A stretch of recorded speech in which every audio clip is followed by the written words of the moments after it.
베르카TV의 김베르카 목사입니다. 저는 지금까지 찬양과 기도와 또 메시지를 통한 여러 사역들을 해왔었는데 얼마 전에 CCM 정규 앨범을 출시하게 되었습니다. 그리고 그때부터 유튜브 사역을 시작하게 되었어요. 그래서 베르카TV 채널에 저희 앨범에 수록이 된 곡들 뮤직비디오와 또 설교 영상 몇 편을 올리게 되었는데 오늘부터는 성경에 관한 토크 방송을 진행해볼까 합니다.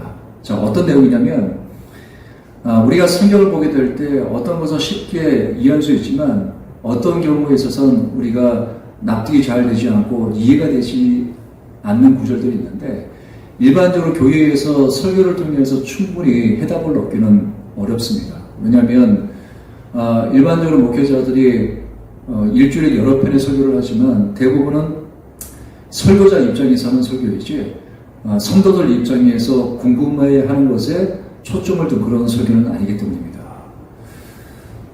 뿐만 아니라 기독교인들은 성경만이 유일한 진리다 이렇게 말하지만 넌크리스찬 입장에서는 잘 납득이 되지 않습니다. 그리고 기독교인들의 주관적인 이야기로 밖에 들리지 않습니다. 그래서 저희 방송에서는 그동안 기독교 신앙인들 입장에서 너무 궁금했지만 교회에서 쉽게 답변을 들을 수 없었던 그런 얘기들, 또 비기독교인 입장에서 얼마든지 여러 가지 질문을 던질 수 있는데 이에 대해 성경을 전문적으로 다룰 수 있는 성경 교사들을 모시고 궁금한 것을 해소하는 시간을 가져볼까 합니다.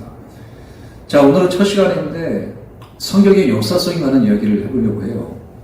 소위 기독교인들은 하나님을 믿습니다. 천지를 창조하신 하나님, 인간의 모든 역사를 주관하시는 하나님, 그 하나님을 믿는 것이죠. 근데 뭘 갖고 믿냐면 기독교인들의 텍스트라고 불리는 이 성경을 통해서 하나님을 믿는 겁니다.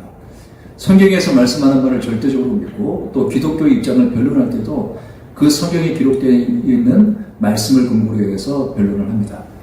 그렇다면 이 성경이 진짜 믿을 만한 것이냐? 넌크리스찬 입장에서 이렇게 질문을 던질 수 있는 것이죠. 그래서 오늘은 과연 성경이 믿을 만한 것인지 또 어떤 근거를 통해서 하나님 말씀이라고 하는 것인지 이러한 주제로 나눠볼까 합니다. 자, 그래서 이 부분에 관해서 아주 설명을 잘 해줄 수 있는 교사 한 분을 제가 초청하게 되었습니다. 최강식 목사님 모셨어요. 목사님 안녕하세요. 안녕하세요.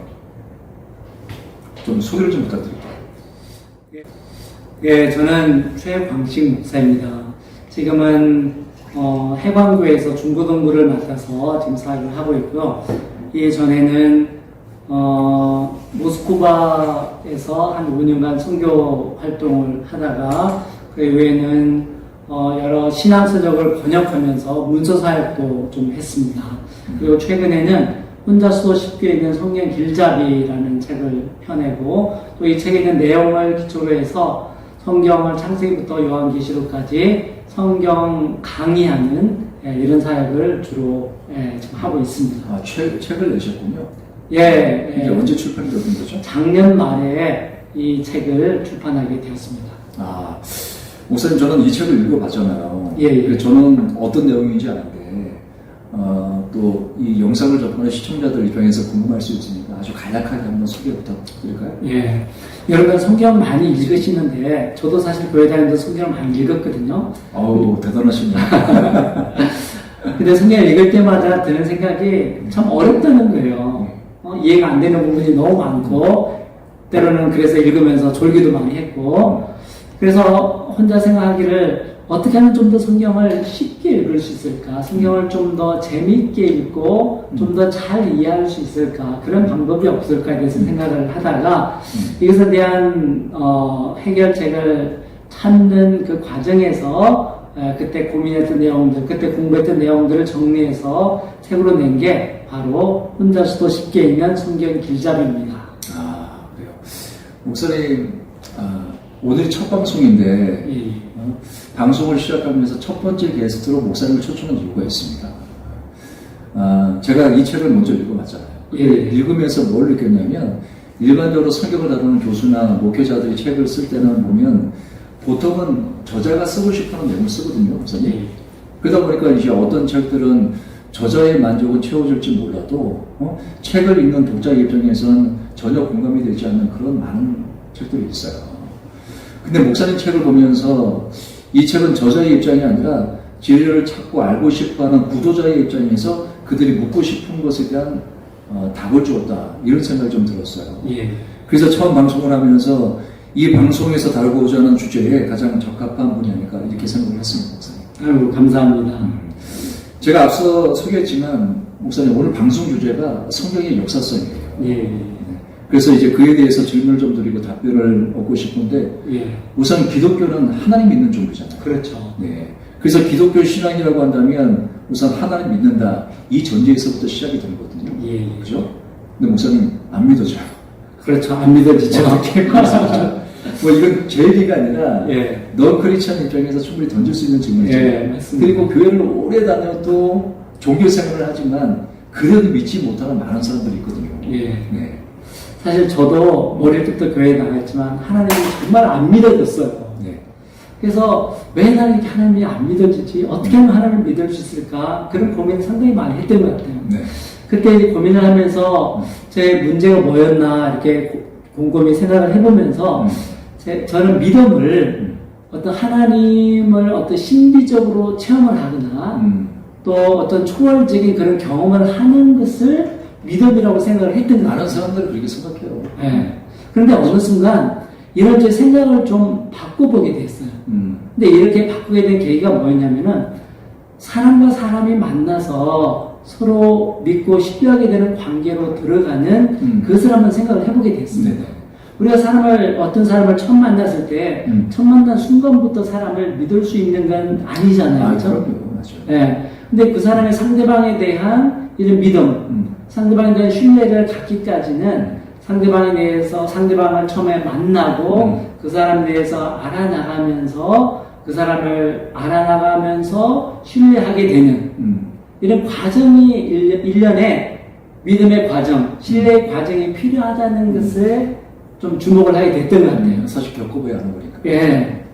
그래서 우리가 사람도 만나보고 그 사람이 뭘 좋아하는지, 그 사람 생각이 어떤지, 그 사람의 어떤 집안 배경 가운데서 살았는지, 어떤 가치관을 갖고 있는지, 이런 것을 알아나가면 알아나갈수록 그 사람을 믿을 수 있게 되는 거잖아요. 그렇죠. 이건 남자와 여자가 만났을 때도 마찬가지죠. 처음 만나자마자 결혼한 사람 같아요. 예. 근데 서로 만나면서 알아나가고 이런 교제를 통해서 서로 신뢰관계에 이르게 되고 신뢰하게 되면 결국에는 결혼에까지 이르게 되는 거잖아요. 네네. 우리가 하나님을 믿는 것도 마찬가지인 것 같아요. 먼저 우리가 하나님을 만나야 되고 또 만나는 것으로 끝나는 게 아니고 하나님에 대해서 알아나가야 되고 알아나가야지 하나님에서 알아야지 믿을 수 있게 되는 거잖아요. 그래야 믿음이 생긴다는 것이죠. 네. 그러니까 1년에 이것을 전부 다 말하는 교제라고 할 수 있죠. 네네. 이런 교제 과정이 있어야지 이런 교제 과정을 통해서 하나님을 믿을 수가 있고 또 이 하나님을 알아나가면 알아나갈수록 우리의 믿음이 더 깊어질 수 있다는 거죠. 네네. 목사님 말씀 제가 이해가 됐거든요. 예, 예. 그래서 성경에도 보면 여호와를 힘써야자 그렇죠. 이렇게 말씀하고 있는데 예. 목사님은 지금 보면 사람과 사람과의 만남 예. 관계 특히 이제 남자와 여자의 관계를 비유를 해서 예. 하나님을 알아가게 되는 것을 지금 설명하고 계시잖아요. 예, 예. 저는 이해가 됐어요, 목사님. 예, 예. 자, 그런데 그렇게 본다면 남자와 여자가 결국 결혼까지 하게 되는 것도 만나서 밥도 먹고 차도 마시고 또 영화도 보고 데이트하면서 그 관계 속에서 알게 되는 거잖아요. 그렇죠. 근데 이와 같은 비유를 통해서 하나님을 알아가는 것도 설명하게 된다면 결국 예. 남자와 여자가 만났기 때문에 교제를 할 수 있는 거잖아요. 그렇죠. 만났기 때문에 알아가는 시간도 가질 수 있었던 거죠. 예. 그렇다면 하나님과의 그런 교제를 하려고 한다면 무슨 알아야 되는데 만나야 되는데 그 하나님을 어떻게 만날 수 있습니까? 예. 이거는 제가 여러분들께 얘기하는 방법이 아니고 네. 하나님께서 우리에게 하나님을 만날 수 있는 그런 두 가지 길을 제시해 준 게 있어요. 아, 그래요? 예. 예, 보통 신학자들이 이것을 전문적인 용어로 얘기하기를 하나는 자연계시라고 하고 있고 하나는 특별계시라고 하고 있는 게 네네. 있어요.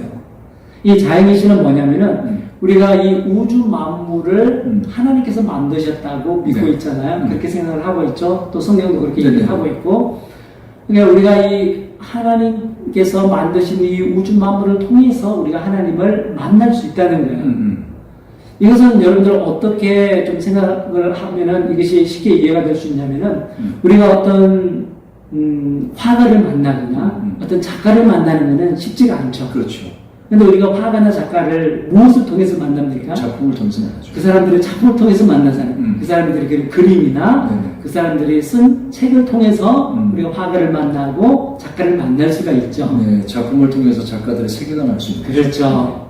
그것과 마찬가지로 이 우주 만물은 하나님께서 만드신 하나님의 작품이거든요. 네. 그렇기 때문에 우리가 이 우주 만물을 자세히 감상을 하면은 지금 자세히 관찰을 하고 조사를 하고 감상을 하면은 이 하나님의 작품을 통해서 하나님이 어떤 분이신가, 하나님이 얼마나 신비로운 분인가, 하나님이 얼마나 오묘하신 분인가, 하나님이 얼마나 다양하신 분인가, 하나님이 얼마나 위대하고 크신 분인가, 그것을 우리가 알 수 있고 이 통해서 하나님을 만날 수 있다는 거죠. 아, 그래요? 네. 그래서 흔히 하는 말로 예술가들의 작품을 보게 될 때 예술가들의 혼이 깃들어 있다 이런 표현들을 예.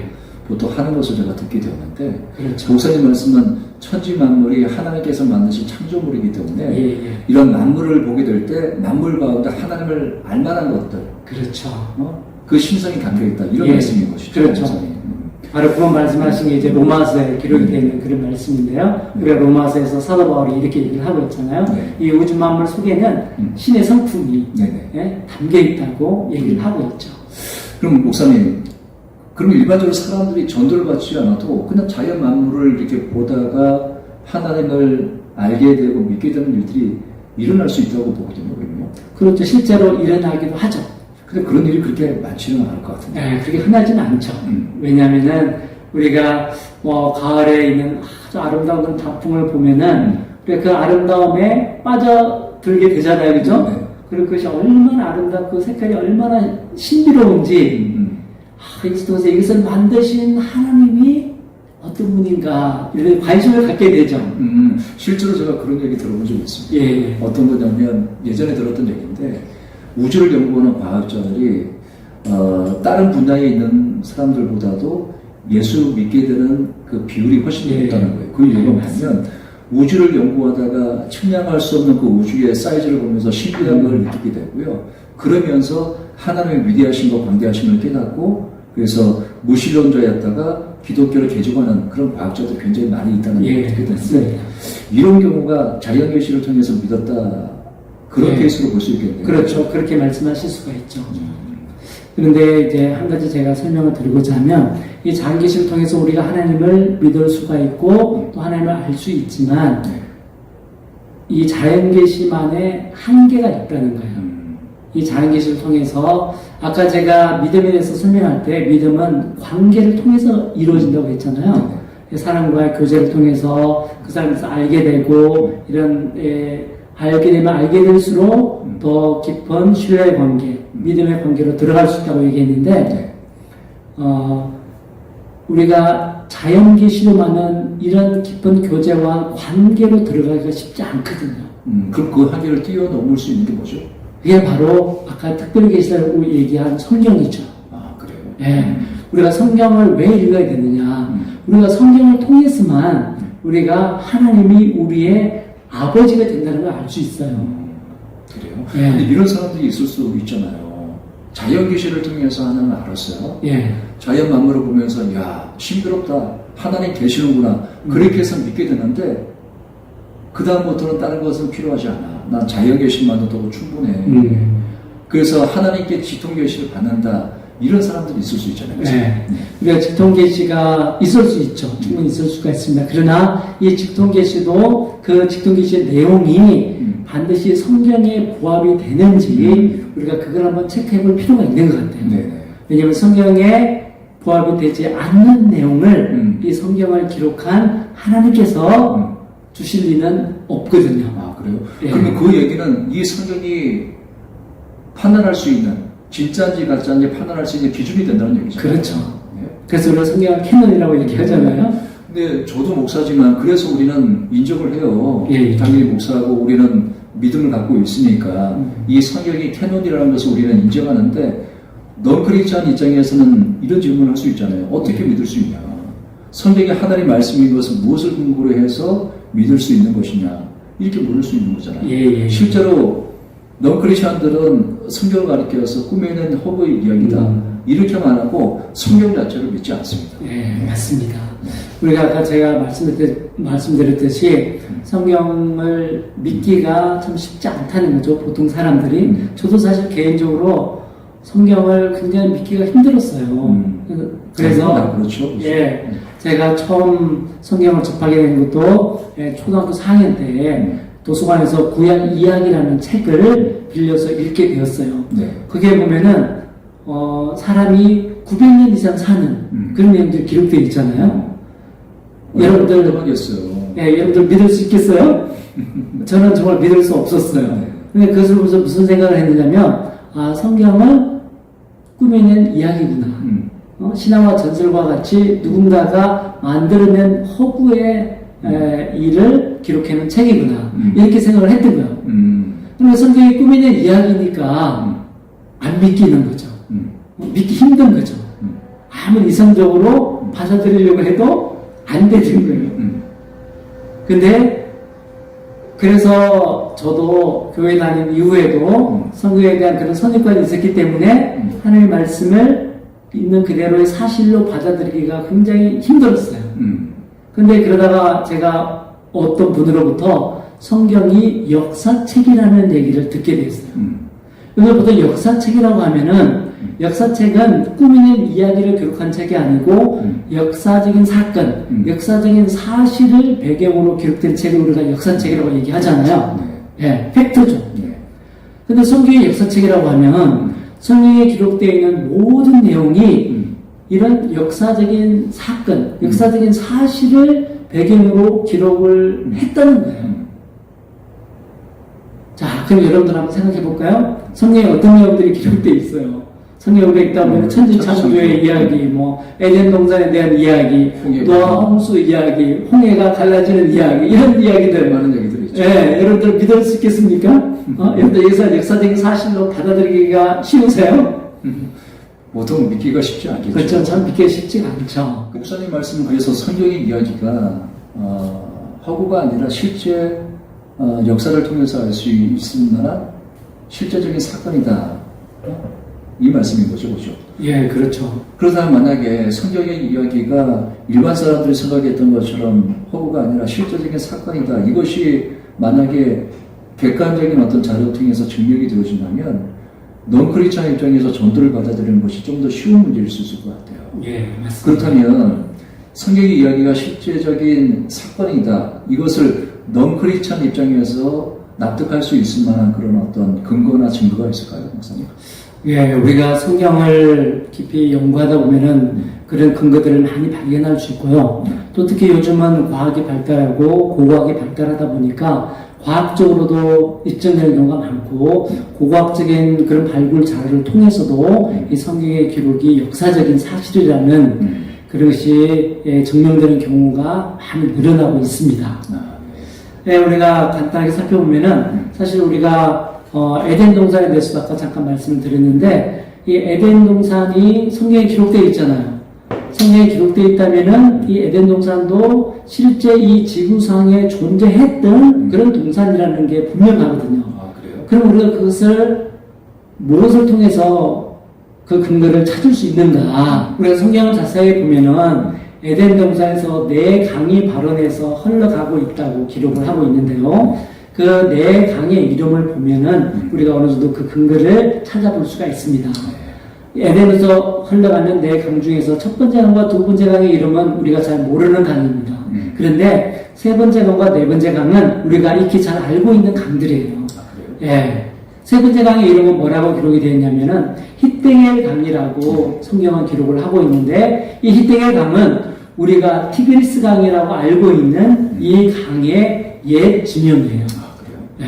그러니까 우리가 알고 있는 이 티그리스 강이 바로 에덴 동산에서 발원해서 흘러내리던 그 강 중에 하나였다는 사실이죠.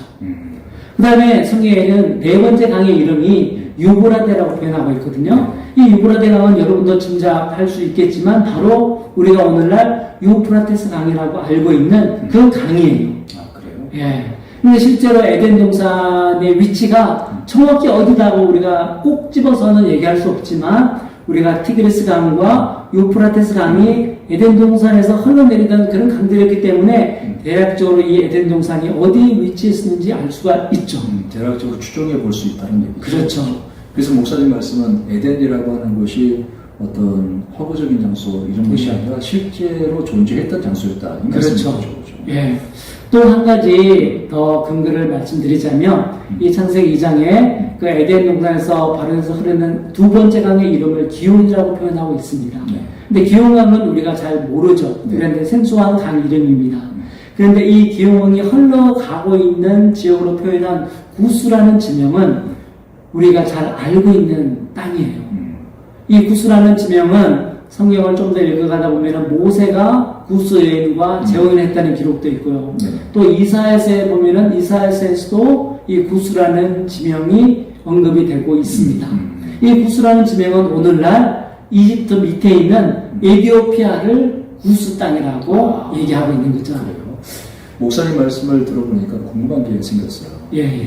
우리가 예전에 세계사 공부를 학교 다닐 때 배우게 되잖아요. 예, 예. 근데 보통 세계사 공부할 때 첫 번째로 배우게 되는 것이 4대 문명이거든요. 예, 맞습니다. 그래서 기억하기로는 메소포타미아 문명, 이집트 문명, 그리고 인도 문명, 또 중국 문명. 예. 근데 그러면 왜 메소포타미아 문명이 가장 먼저일까요? 성경에 그에 대한 답이 있나요?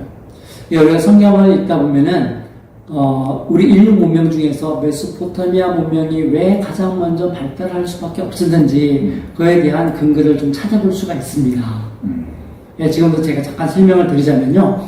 여러분들 노아 홍수에 대한 기록은 잘 알고 계시죠? 대부분 다 알죠. 예. 노아 이야기.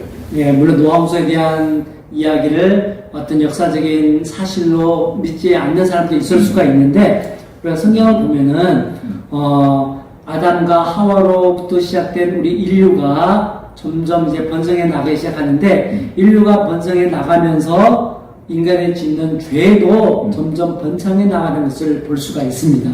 그래서 노아 때 이르러서는 사람들의 생각하고 계획하는 모든 것이 항상 악하다 이렇게 표현하고 있거든요. 그러니까 하나님께서 이 사람들이 항상 악하기 때문에 이 세상에 사람을 지어주셨다는 것을 한탄하셨다고 이렇게 표현하고 있는데 이 말은 뭐냐면은 우리 인간의 죄악이 이 세상에 가득 찼기 때문에 하나님께서 이 세상을 심판할 수밖에 없는 그런 상황에 이르게 되었다는 것을 보여줍니다. 그래서 하나님께서 비를 내려서 홍수로 우리 인류를 다 심판하게 되는데 이 홍수 심판에서 유일하게 살아남은 사람이 있습니다. 네. 바로 노아와 그 가족들이죠. 근데 노아와 그 가족들은 하나님께서 노아에게 이 홍수 심판에 대비해서 방주를 짓도록 명령하셨는데 노아가 이 명령에 순종해서 방주를 짓고 홍수가 났을 때 이 방주에 미리 들어가서 홍수로부터 살아남게 되죠. 그런데 여러분 혹시 이 홍수로 인해서 노아의 방주가 막 이리저리 표류를 하다가 어디에 멈추었는지 혹시 아세요? 아라라산. 예, 바로 아라라산입니다. 성경에 아라라산이라고 기록을 하고 있죠. 그럼 이 아라라산이 어디에 위치하고 있는 산이냐? 바로 오늘날 터키의 동쪽 국경 지역에 위치하고 있는 산이 바로 이 아라라산이에요. 지금 지명도 그렇습니까? 그렇습니다. 지금도 바로 우리가 아라라산이라고 부르고 있죠. 놀랍네요. 예, 그러니까 이 아라라산 왼쪽에는 터키가 있고 또 북쪽에는 아르메니아라는 나라가 있습니다.